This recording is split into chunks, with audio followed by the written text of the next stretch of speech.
tardes. Esta es la clase número 8 de la materia Biología Celular e Inmunología Tumoral, correspondiente a la carrera de médico especialista universitario en oncología del Instituto Ángel H. Roffo.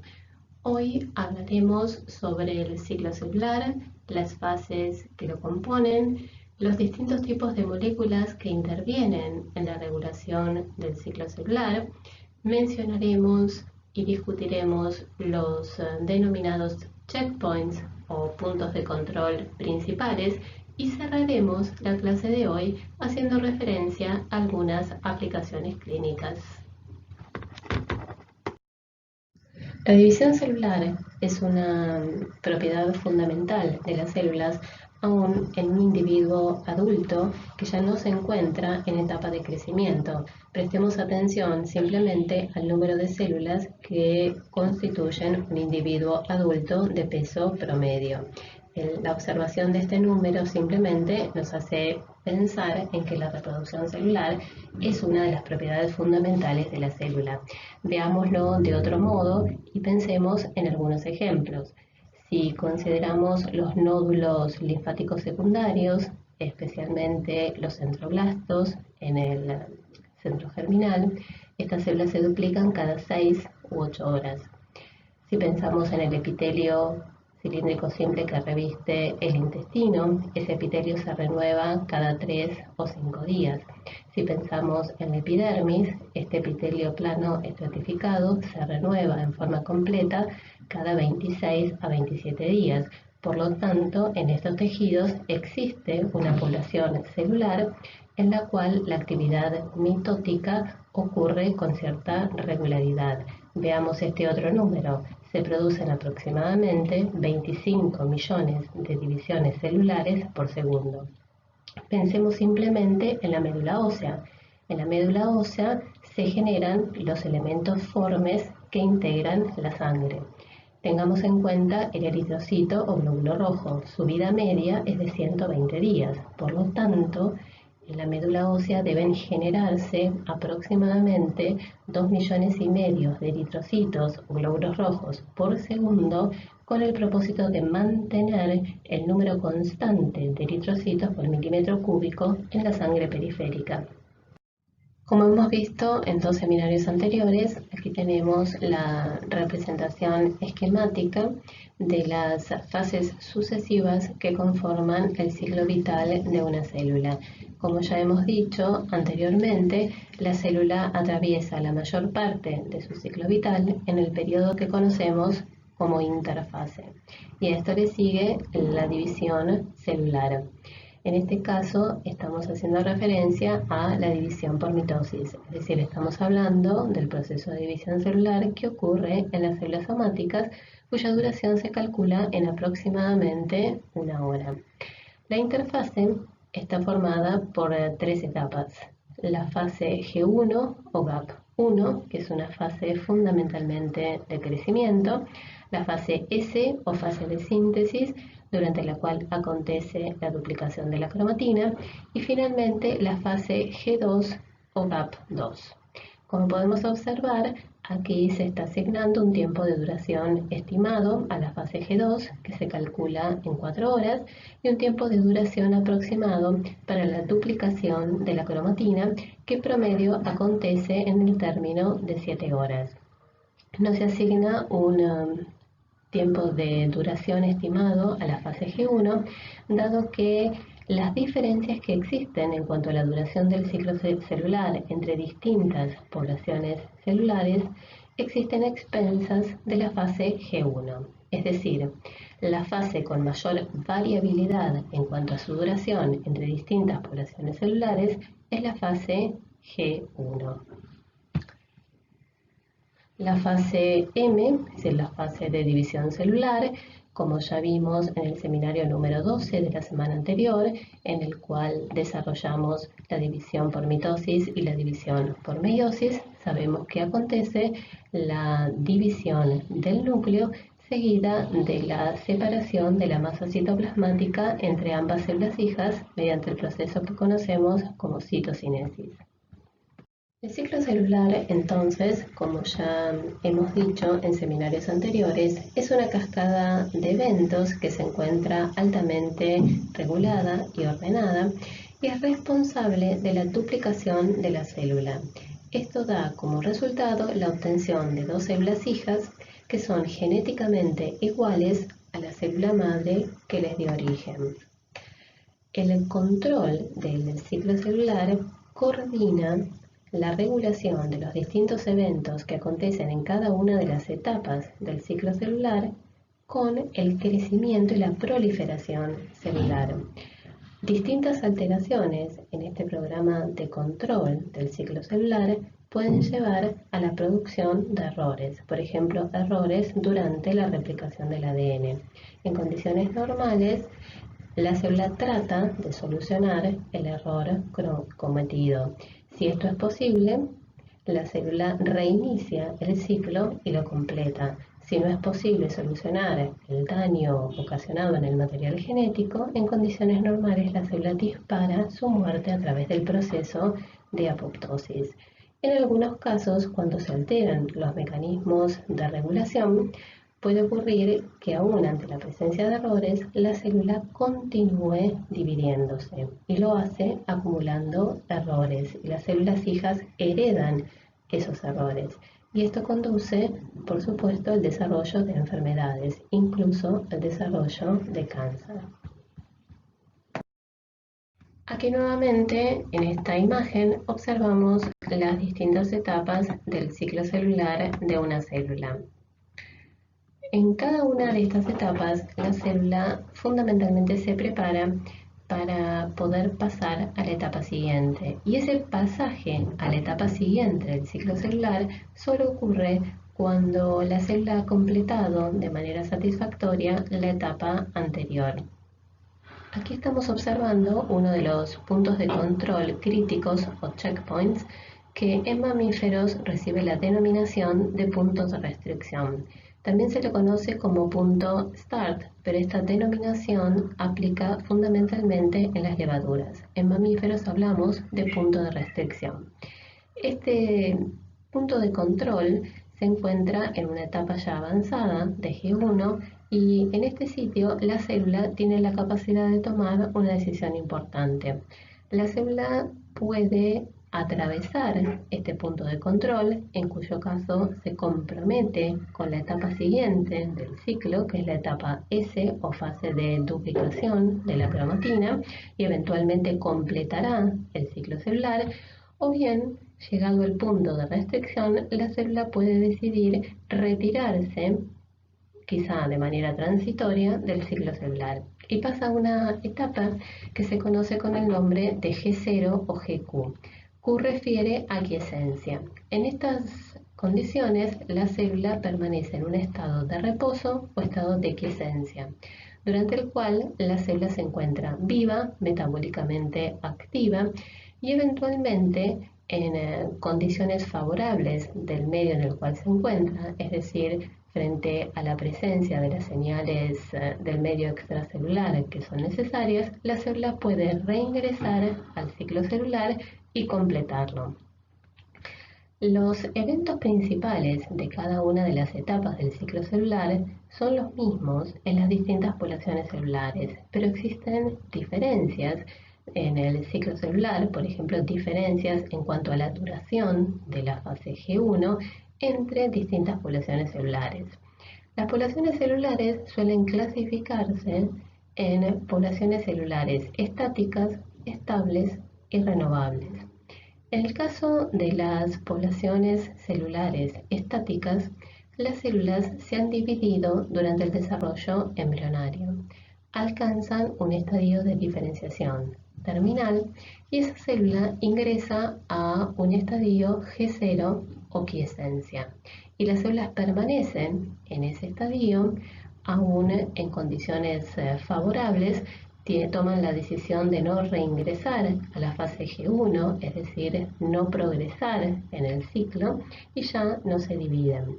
Un ejemplo característico de población celular estática está representado por las neuronas del sistema nervioso central. Esas células no se dividen, aunque más recientemente se han descrito algunas poblaciones celulares en el cerebro del mamífero adulto que constituyen células neurales progenitoras. Estas regiones corresponden a las regiones que se encuentran a lo largo de los ventrículos laterales y algunas regiones del hipocampo.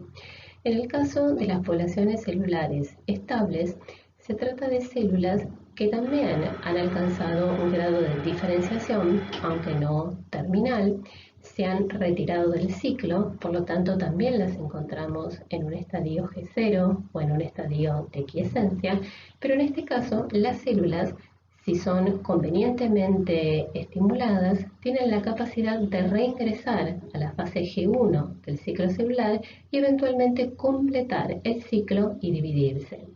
Ejemplos de poblaciones celulares estables son las células endoteliales, los fibroblastos, los hepatocitos. En el caso de los hepatocitos, por ejemplo, si se produce la remoción quirúrgica de una porción del hígado, los hepatocitos remanentes tienen la capacidad de duplicarse por mitosis y regenerar la porción del hígado que ha sido removida.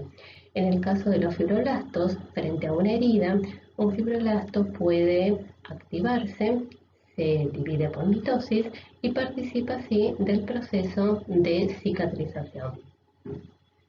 Y por último, las poblaciones celulares renovables son aquellas en las cuales la división celular por mitosis ocurre con cierta regularidad.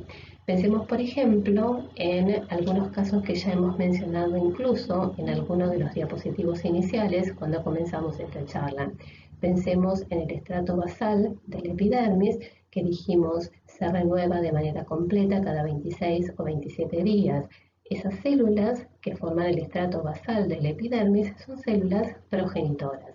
La célula se divide, da origen a dos células hijas y generalmente una de esas dos células hijas permanecerá como parte de la población celular progenitora, mientras que la otra célula se diferencia hacia el queratinocito, comenzará un proceso de migración hacia la superficie apical del epidermis y a lo largo de esa migración va madurando. Pensemos en las criptas de Lieberkühn o glándulas de Lieberkühn en el intestino. En la base de estas glándulas tenemos una población celular progenitora.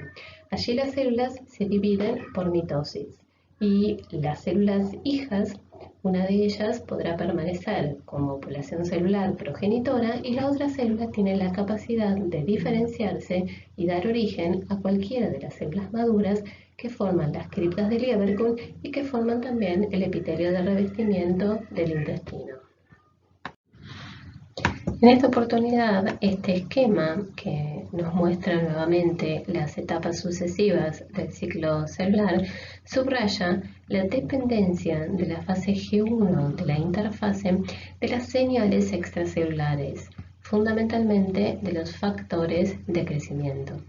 Si estuviéramos haciendo referencia al ciclo celular en organismos procariontes o incluso en organismos eucariontes más sencillos, por ejemplo, eucariontes unicelulares, como es el caso de las levaduras, diríamos que la fase G1 depende de los nutrientes a disposición en el medio ambiente en el cual se encuentra esa célula.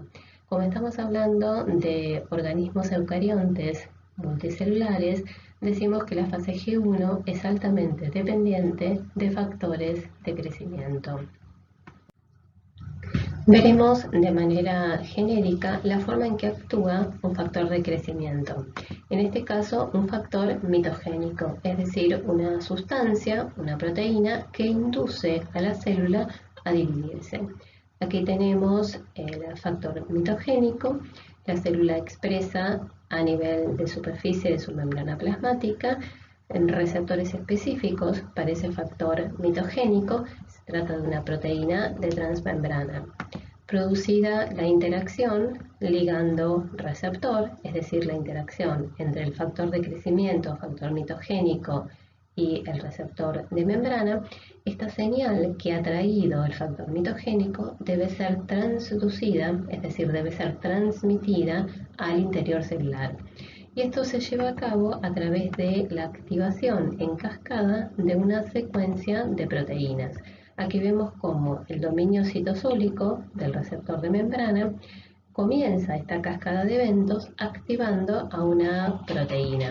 Esa proteína a su vez activa a una segunda y así se produce la cascada de activación de proteínas, hasta que esa señal llega desde el citoplasma hacia el núcleo.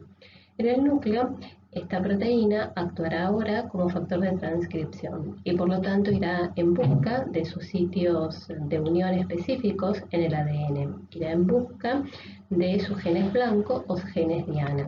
Induce la expresión de genes, esos genes se transcriben en el ARN mensajero correspondiente y acto seguido ese ARN mensajero, una vez en el citoplasma, se traducirá en proteínas. Esas proteínas tendrán distintas funciones y podrán actuar en el núcleo, podrán actuar en el citoplasma de la célula o bien podrán pasar al medio extracelular. Esto, repito, es un mecanismo de acción genérico para representar la forma en que actúan los factores de crecimiento. En este caso, repito, un factor mitogénico. Y el resultado final de la acción de esta proteína será la generación de dos células hijas. Los puntos de control del ciclo celular, también conocidos como checkpoints, son puntos específicos a lo largo del ciclo que se activan cuando ocurrió algún error durante alguna de las etapas del ciclo celular o bien se activan frente al daño celular. Es decir, la célula tiene estrategias que le permiten censar el daño ocurrido, lo identifican y se desencadenan vías de señalización que permiten su reparación. La célula entonces puede detener su progresión a través del ciclo e intenta reparar el daño producido. Si la célula es capaz de reparar satisfactoriamente el daño, una vez concluido esto, la célula reingresa al ciclo celular y puede completarlo y dividirse.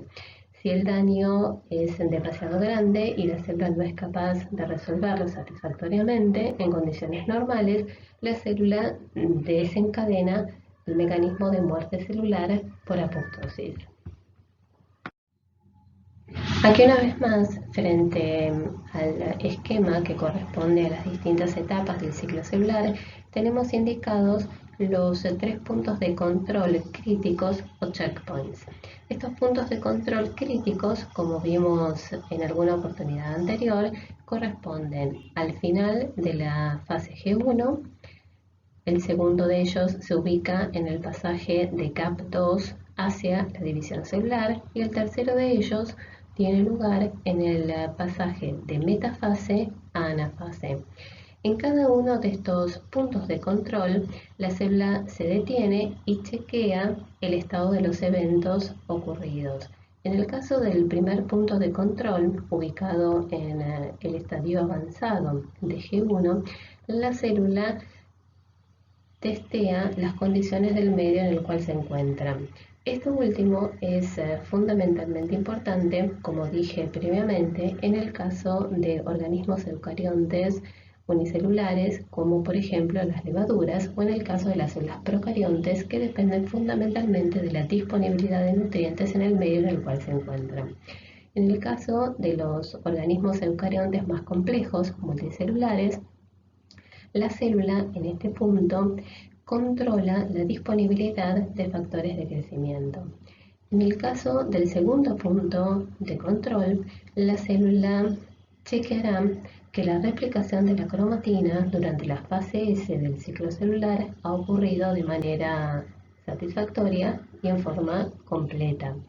Y en el caso del tercer punto de control, el que se ubica entre la metafase y el pasaje a la anafase, chequea que todos los cromosomas se hayan alineado en el plano ecuatorial de la célula y que todos los cromosomas tengan microtúbulos cinetocóricos unidos a la estructura que conocemos con el nombre de cinetocoro. Los 3 puntos de control o checkpoints que acabamos de mencionar son considerados los puntos de control críticos, pero existen otros puntos de control a través del ciclo celular. Pensemos, por ejemplo, en el caso de la duplicación de la cromatina. Existen puntos de control de posible daño al ADN, tanto antes de la duplicación, es decir, durante la fase G1, como durante la misma fase en la cual ocurre la duplicación de la cromatina y en forma posterior, durante la fase G2. Dijimos entonces que el ciclo celular consiste en una cascada de eventos altamente regulado y ordenado. Y dijimos que se produce la regulación de manera coordinada de los diferentes eventos que tienen lugar en cada una de las etapas del ciclo celular y el crecimiento y la proliferación celular. Veamos entonces las principales moléculas involucradas en la regulación del ciclo celular.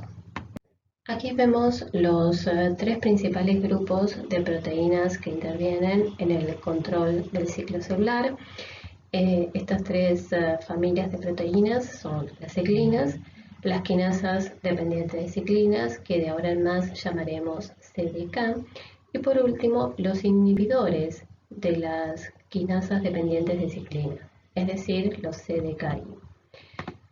Las ciclinas son proteínas que reciben justamente esta denominación porque la concentración de las mismas no es uniforme a través de las distintas etapas del ciclo celular.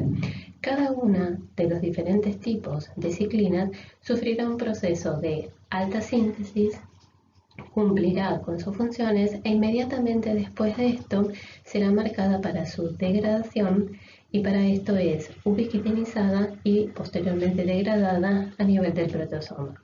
En el caso de las quinasas dependientes de ciclinas o CDK, la concentración de estas moléculas se mantiene uniforme a través de las distintas etapas del ciclo celular. La CDK interactúa con una ciclina y allí se forma un dímero en el cual la actividad de quinasa la ejerce la CDK y la subunidad regulatoria es la ciclina. Las ciclinas CDK actuarán fosforilando distintas proteínas. Y por último tendremos a las proteínas inhibidoras de CDK que interactúan con el dímero ciclina-CDK. Este esquema resume los principales mecanismos de activación de los dímeros ciclina-CDK.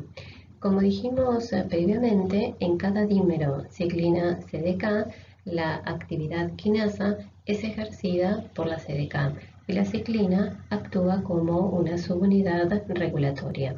Uno de los primeros pasos que llevan a la activación de la CDK es su unión a la ciclina correspondiente. Aquí vemos que otros de los mecanismos que conducen a la activación del dímero ciclina-CDK es la fosforilación activante que ocurre sobre un residuo de treonina, una treonina conservada que se encuentra próxima a la posición 160. No necesariamente es siempre la treonina 160 la que se fosforila. Puede ser que ocupe una región próxima, como por ejemplo la posición 161. Esta fosforilación específica es llevada a cabo por el trímero que vemos en esta oportunidad. Ese trímero está formado por CDK7, ciclina H y MAT1. A su vez, CDK7 y ciclina H, además de participar en mecanismos de regulación del ciclo celular, participan de la transcripción catalizada por la ARN polimerasa 2, dado que este complejo CDK7 ciclina H interactúa con el factor de transcripción basal o general de tipo 2, H.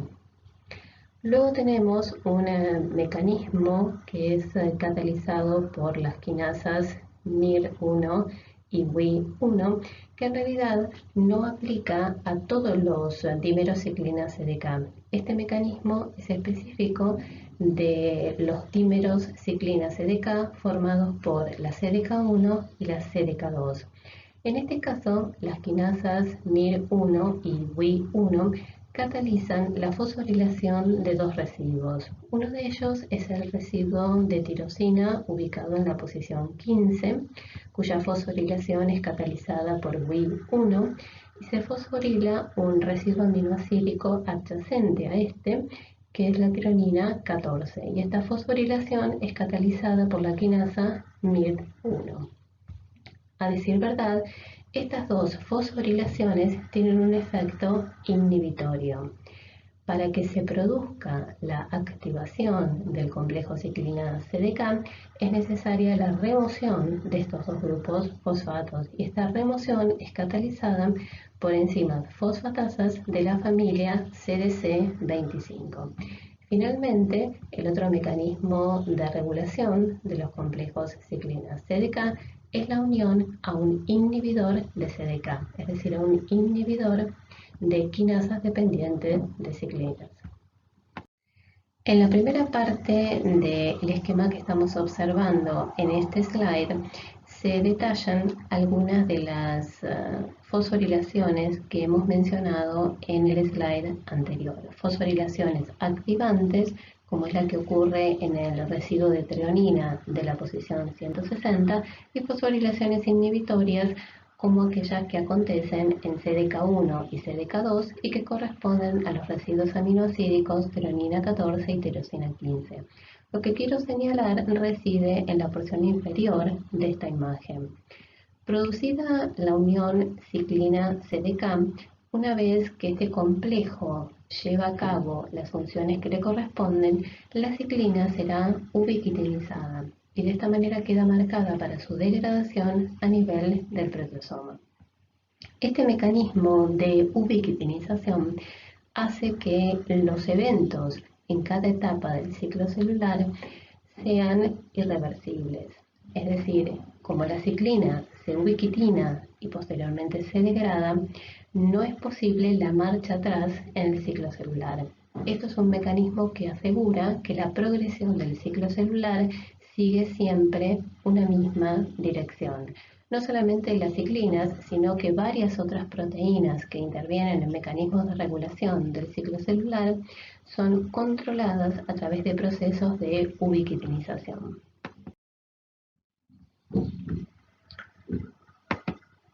Veamos ahora los distintos dímeros o complejos ciclina-CDK que controlan cada una de las etapas del ciclo celular.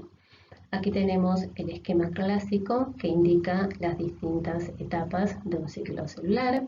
Como ya sabemos, la fase G1 o GAP1 es altamente dependiente de distintos factores de crecimiento, y en el caso de la fase G1 estará controlada por el dímero formado por ciclina D. Existen distintos tipos de ciclinas D, D1, D2, D3, y la expresión de cada una de estas es específica de tejido.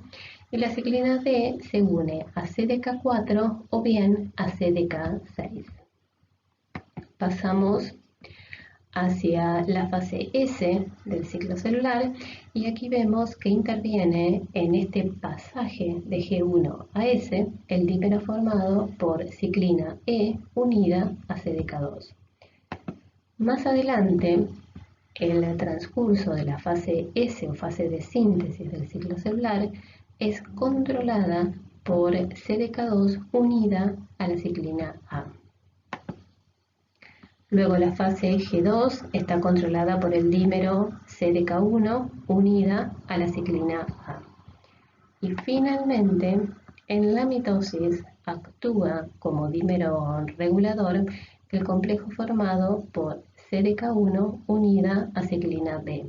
Y recordemos, como ya vimos durante el seminario de la semana pasada en mitosis y meiosis, que CDK1 ciclina B forman el llamado complejo promotor de la maduración, que cumple un rol importante tanto en la mitosis como en la meiosis.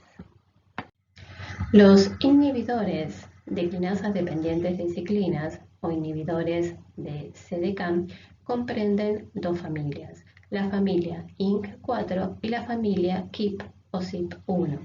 Aquí vemos a las proteínas que integran cada una de estas dos familias. La familia INC4 comprende las moléculas Pi15, P16, 18 y 19. El número corresponde al peso molecular de cada una de estas proteínas. Y la sigla que vemos aquí es en verdad el nombre del gen que codifica para la proteína correspondiente. Y entre los miembros de la familia KIP y CYP1 encontramos a P57, P27 y P21.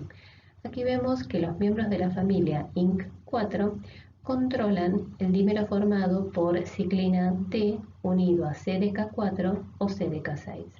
Por su parte, los miembros de la familia KIP o CYP1 controlan a los dímeros formados por ciclina E unida a CDK2, ciclina A unida a CDK2.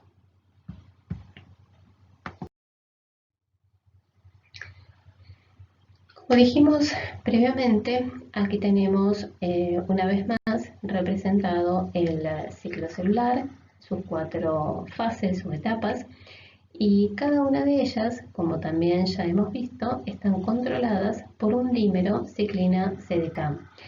Esa ciclina CDK actuará activando mediante fosforilación a una serie de sustratos, y esos sustratos serán los encargados de mediar los eventos que acontecen durante la etapa correspondiente. Aquí vemos lo que ocurre de manera sucesiva en cada una de las etapas del ciclo celular. Aquí tenemos entonces la ciclina forma un complejo con la CDK correspondiente. Pensemos que estamos controlando la fase G1 del ciclo celular, por lo tanto tendremos a la ciclina T unida a CDK4 o a CDK6.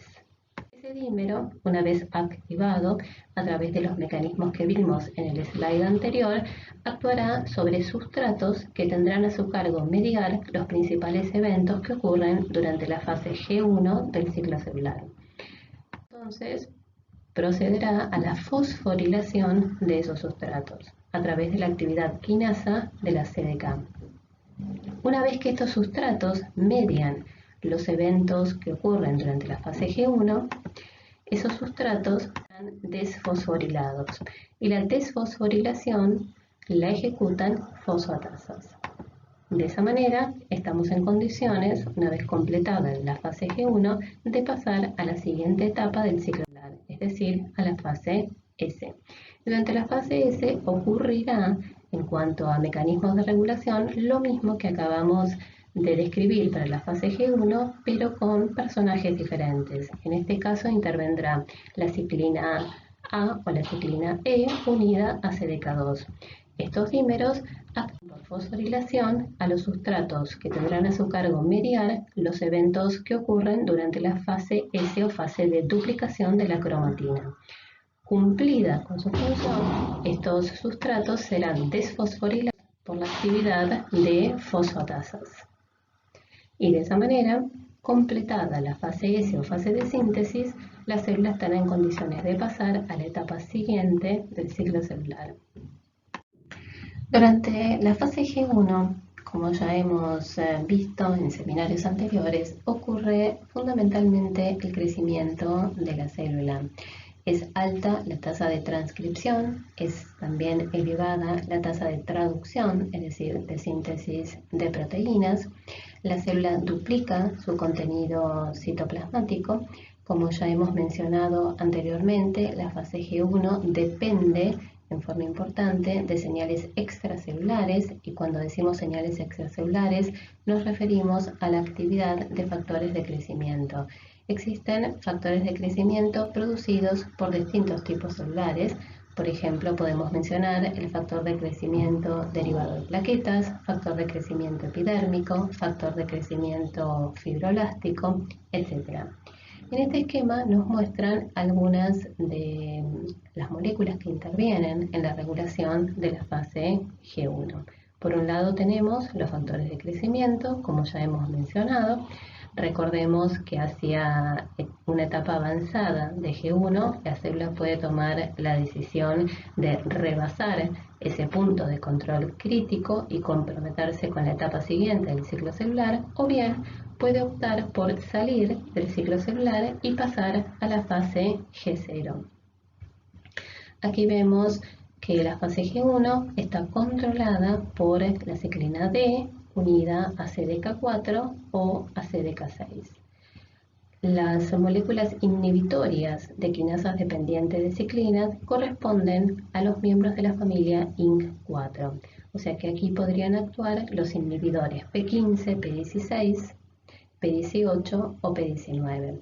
Por lo tanto, la familia INC4 actúa fundamentalmente inhibiendo a la fase G1, mientras que los miembros de la familia CYP o KIP1, que constituían las proteínas P21, P27 y P57, actúan inhibiendo el pasaje de G1 a S, la fase S, y el pasaje de G2 a M. Veamos una proteína prototipo de la regulación de la fase G1 del ciclo celular. Se trata de la proteína Rb. Recibe la denominación de proteína Rb por retinoblastoma. Fue inicialmente aislada a partir del tejido de este tipo de tumor. Es un tumor de la retina que suele darse en niños. Durante la fase G0, fase de reposo, o incluso durante los estadios iniciales de la fase G1, esta proteína Rb se encuentra hipofosforilada, es decir, su estado de fosforilación es bajo. Cuando esto sucede, la proteína Rb se une al factor de transcripción E2F. Al unirse, lo secuestra, es decir, impide que el factor de transcripción E2F pueda actuar, pueda unirse al ADN. Cuando la célula entra en un proceso de proliferación, es decir, durante la fase G1, el estado de fosforilación de Rb cambia. Cuando se hiperfosforila, sufre un cambio conformacional y eso permite la liberación del factor de transcripción E2F, que de esta manera se encuentra en libertad de acción y va en busca de sus sitios de unión específicos al ADN e induce genes cuyo producto intervendrá en la duplicación del ADN.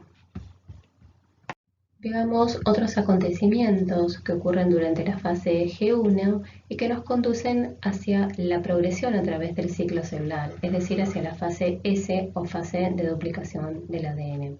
Recordemos que la duplicación del ADN se inicia a partir de múltiples sitios de origen de la replicación. Durante la fase G1 ya se unen distintas proteínas hacia los sitios de origen de la replicación, formando lo que se denomina complejo de origen de replicación. Ya hacia el final de la fase G1 y en preparación para lo que acontecerá durante la fase S, este complejo proteico MCM, que corresponde a un conjunto de helicasas, también se une en forma conjunta con las proteínas que forman el complejo del sitio de origen de la replicación. Estas proteínas van a sufrir una serie de fosforilaciones con el objeto de ser activadas. Aquí tenemos, por ejemplo, la proteína quinasa DDK, que fosforila a las helicasas, y por su parte tenemos la participación del dímero formado por la ciclina E unida a CDK2, que ustedes recordarán del slide donde mostramos las distintas etapas del ciclo celular controladas por los dímeros ciclina CDK. Sabrán o recordarán que el dímero ciclina E CDK2 controla el pasaje de G1 hacia la fase S. Entonces aquí tenemos que además de las fosforilaciones recibidas por la proteína quinasa DDK, este dímero a través de CDK2 fosforila a las helicasas en otros puntos. De esa manera las proteínas se activan. Recordemos que los sitios de origen de la replicación se activan solamente una vez durante el ciclo celular y luego permanecerán silenciados hasta que la célula ingrese a la interfase del próximo ciclo. Una vez unidas el complejo del origen de replicación y el conjunto de licasas, se forma el llamado complejo de preiniciación de la replicación. Cuando estos están activados, veremos que seguidamente las helicasas se alejan del sitio de origen de la replicación. Y esto es lo que sucede durante la fase S del ciclo celular. Y lo último que nos muestra este esquema es lo que dije previamente. Estos sitios de replicación permanecerán silenciados durante las próximas etapas del ciclo celular, es decir, durante GAP2 y durante la división celular. Volverán a activarse en la interfase del próximo ciclo, es decir, deberán esperar hacia el final de la fase G1 de la próxima interfase. Finalizada la fase S, durante la cual ocurre la duplicación de la cromatina y que estudiamos durante el seminario 8, pasamos entonces a la fase M o fase de división celular, que discutimos durante el seminario de la semana pasada cuando hablamos de mitosis y meiosis. Entonces, durante la fase M del ciclo celular ocurre la separación de las cromátidas hermanas, el proceso que específicamente denominamos mitosis, y esto es continuado por la citocinesis, que produce la separación de la masa citoplasmática entre ambas células hijas. Como ya vimos en forma previa, la cromatina sufre modificaciones en su grado o nivel de empaquetamiento a través de las distintas etapas del ciclo celular. Aquí tenemos eucromatina, es decir, cromatina laxa, desempaquetada o desenrollada en la fase G1. Durante la fase S sucede la duplicación de la cromatina, vale decir, se duplica el ADN y se duplican las histonas. A partir de este momento entonces, cada cromosoma está constituido por 2 moléculas de ADN. Cada molécula de ADN recibe la denominación de cromátida hermana. Estas cromátidas hermanas se mantienen unidas a nivel de esta zona adelgazada del cromosoma que constituye la constricción primaria. Allí encontramos el centrómero, ADN altamente repetitivo. El empaquetamiento de la cromatina se hará más compacto a través de la fase G2 y alcanzará un grado máximo de empaquetamiento en la metafase de la división celular. Y como ya sabemos también, durante la anafase se produce la disyunción de ambas cromátidas hermanas. Aquí prestemos atención al centrómero. Se ha unido la placa proteica tripartita que denominamos cinetocoro, regiones a las cuales se unirán los microtúbulos cinetocóricos del uso mitótico. Aquí a la izquierda observamos la fotografía correspondiente al cromosoma metafásico, que muestra el máximo nivel de empaquetamiento de la cromatina. A la derecha tenemos un esquema. Recordemos que se trata del cromosoma constituido por 2 cromátidas hermanas, ambas unidas a nivel del centrómero. Aquí vemos el esquema correspondiente a un uso mitótico. En este momento, los microtúbulos citoplasmáticos se han despolimerizado y han sido reemplazados por los microtúbulos que constituyen el uso mitótico. Aquí observamos que ambos centrosomas han migrado hacia los polos opuestos de la célula y cada uno de ellos se encuentra ahora en los polos que corresponden al uso mitótico. Recordemos que existen distintos tipos de microtúbulos formando los usos mitóticos. Los que están señalados en este caso corresponden a los microtúbulos cinetocóricos. Los pares de cromosomas están alineados en el plano ecuatorial de la célula y observemos que el cinetocoro de cada una de las 2 cromátidas hermanas de cada par cromosómico se orientan mirando hacia polos opuestos de la célula. Los microtúbulos cinetocóricos se unen desde polos distintos hacia los 2 cinetocoros de cada par cromosómico. Los otros tipos microtubulares del uso mitótico eran los microtúbulos cromosómicos, que interaccionan con los extremos distales o teloméricos de los cromosomas, los microtúbulos interpolares que llegan hasta el plano ecuatorial de la célula e interaccionan con el extremo del microtúbulo interpolar correspondiente que proviene del polo opuesto, y finalmente, y por último, los microtúbulos que forman el áster mitótico.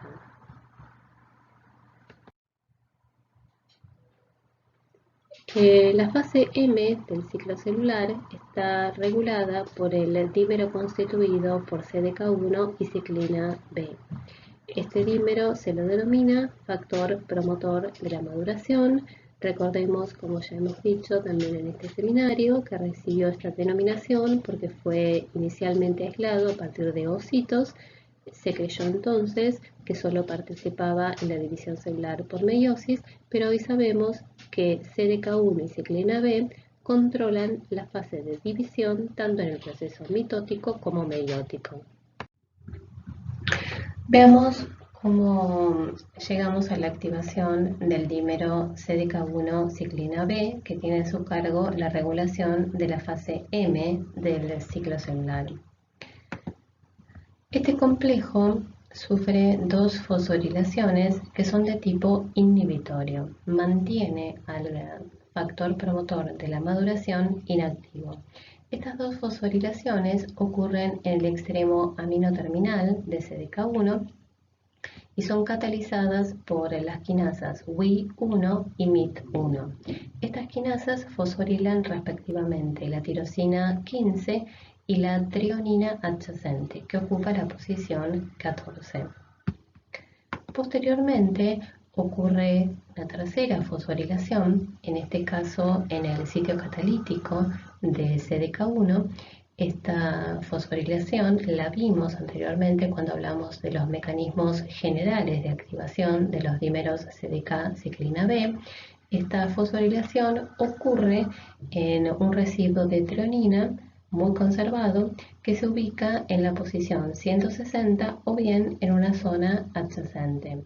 Esta fosforilación es catalizada por CAC y CAC significa quinasa activadora de CDK. Esta quinasa o este complejo, recordemos que está formado por tres subunidades y ellas son ciclina H, CDK7 y MIR1.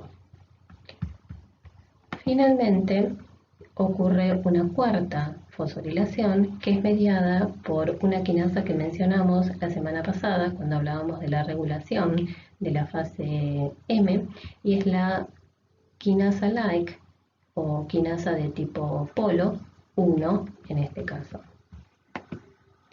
Finalmente, para que se produzca la activación definitiva del dímero CDK1 ciclina P, deben ser removidas las dos fosforilaciones que ocurrieron en la tirosina 15 y en la trionina 14, y esto es catalizado por una fosfatasa de la familia CDC25. En este caso los remueve la fosfatasa CDC25C. En este slide se enumeran algunas de las actividades que son inducidas por la acción del factor promotor de la maduración durante esta fase del ciclo celular. MPF entonces induce la separación de ambos centrosomas, que de esta manera migrarán hacia los polos opuestos de la célula en división. Favorece la progresiva condensación de la cromatina hasta llegar al cromosoma metafásico, que como ya hemos dicho representa el grado máximo de empaquetamiento de la cromatina.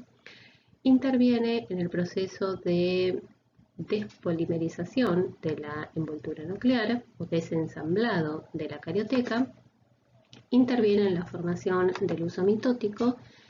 Induce también la fragmentación de organelas de membrana, como por ejemplo el aparato de Golgi, algo que también vimos la semana pasada.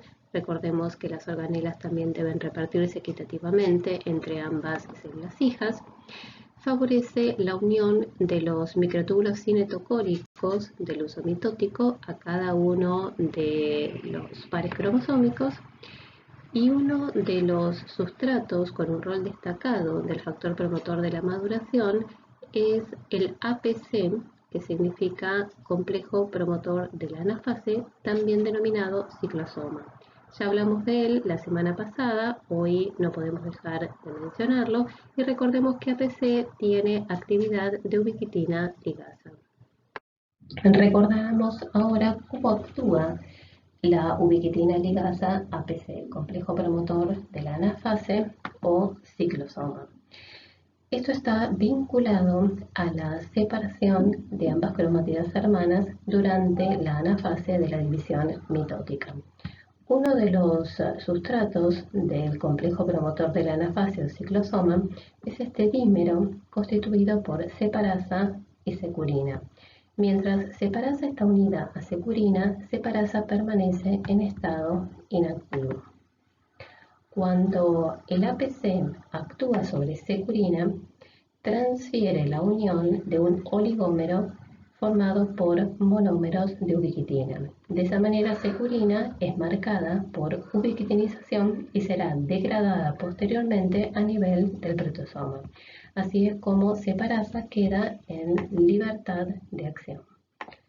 Lo que hace separasa es actuar sobre proteínas que mantienen unidas a las dos cromátidas hermanas de cada uno de los pares cromosómicos.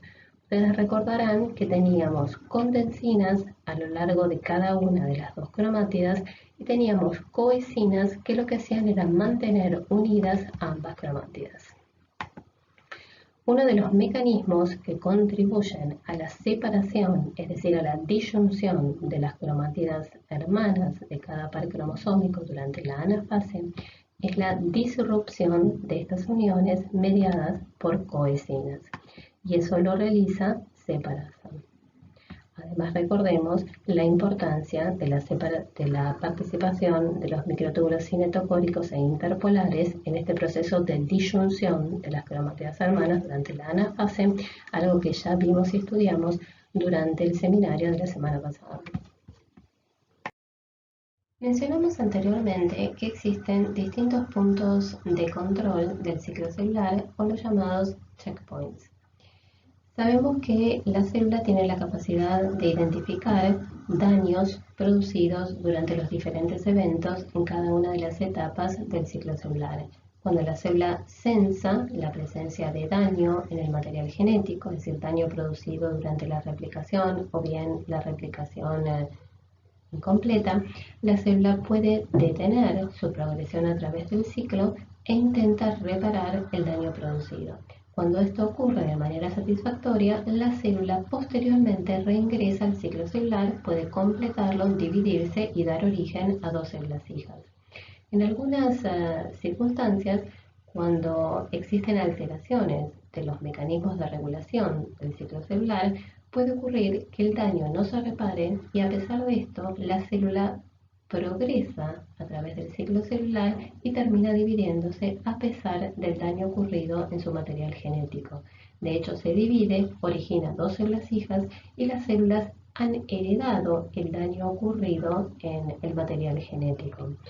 Muchas moléculas que intervienen en mecanismos de regulación del ciclo celular son explotadas terapéuticamente en el tratamiento del cáncer. Existen, por ejemplo, fármacos destinados a inhibir la actividad de quinasas dependientes de ciclinas o CDKs. Se intenta, por otra parte, bloquear la interacción ciclina-CDK. Restaurar la función de los inhibidores de CDK. Esto porque lo colocamos, es decir, es frecuente que ocurra la hipermetilación del ADN. Sabemos que la hipermetilación del ADN correlaciona directamente con disminución de la transcripción, es decir, con silenciamiento de la expresión génica. En este caso, lo que ocurre es la hipermetilación del promotor de genes que codifican para inhibidores de las quinasas dependientes de ciclina, es decir, inhibidores de CDK. Y en este caso es posible la utilización de agentes demetilantes del ADN o agentes hipometilantes, como por ejemplo la 5-asa-citinina. También se intenta prevenir la degradación de estos inhibidores de las quinasas dependientes de ciclinas o inhibidores de CDK. Y para esto puede, por ejemplo, utilizarse inhibidores de proteasomas. De hecho, esto se está utilizando en el tratamiento de distintos tipos de linfomas, en el tratamiento del mieloma múltiple o en el tratamiento de tumores sólidos. Si recordemos que muchas de las proteínas que intervienen en la regulación del ciclo celular, entre ellas los inhibidores de CDK, son degradados después de su ubiquitinización. Entonces es posible intentar el tratamiento con inhibidores de proteasoma. Como ya mencionamos anteriormente en el seminario correspondiente a citoesqueleto, los microtúbulos en sí mismos constituyen un blanco terapéutico. Por ejemplo, se utilizan drogas citotóxicas. Es decir, drogas citotóxicas son aquellas que se utilizan en el tratamiento adyuvante que conocemos como quimioterapia, que se emplea en el tratamiento de distintos tipos de tumores malignos. Y aquí tenemos la vinblastina, la vincristina, que por ejemplo se utilizan en el tratamiento de linfomas, entre otros tipos de tumores. Vincristina y vinblastina lo que hacen es inhibir la polimerización de los microtúbulos. Y tenemos otros tipos de fármacos como el Taxol, el Paclitaxel, que lo que hacen es inhibir la despolimerización del microtúbulo, es decir, inducen su estabilización. Y de esta manera se interfiere el proceso de división celular. Por supuesto, estos fármacos tendrán una predilección de acción sobre aquellas células donde la tasa de proliferación es elevada.